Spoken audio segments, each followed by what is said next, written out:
আজকে কাটা হবে প্রায় 500 পিস মাল।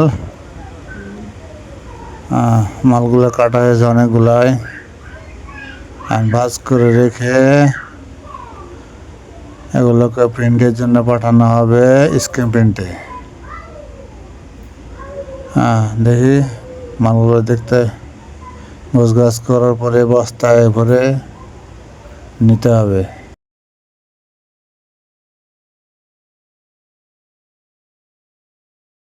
মালগুলো সাইজ করা হচ্ছে, এখন বস্তার মধ্যে ঢোকানো হচ্ছে, বস্তাতে ভরে স্ক্রিন প্রিন্টে নিয়ে যাওয়া লাগবো।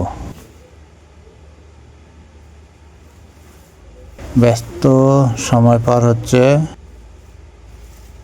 প্রায় 500 পিস মাল কাটা হয়েছে আজকে। সবগুলো বস্তায় ভরে বেঁধে নিয়ে যেতে হবে। আজকে এই পর্যন্তই। দেখা হবে আবারও অন্য মাল কাটিংয়ের ব্যাপারে। কালকে আবার নতুন মাল আসবে 5 বস্তা। সেই মালগুলো কাটা ইনশাল্লাহ দেখানোর চেষ্টা করব। তবে কালকে হবে বাচ্চা আইটেমের ওভারলেক গেঞ্জি কাটা হবে অবশ্য।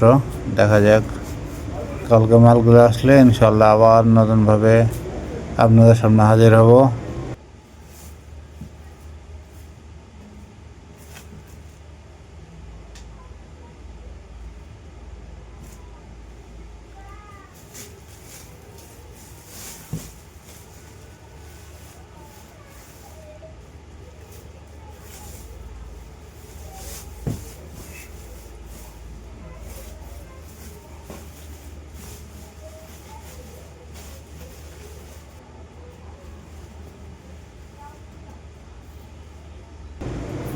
আজ এ পর্যন্তই। আসসালামু আলাইকুম ওয়া রাহমাতুল্লাহ।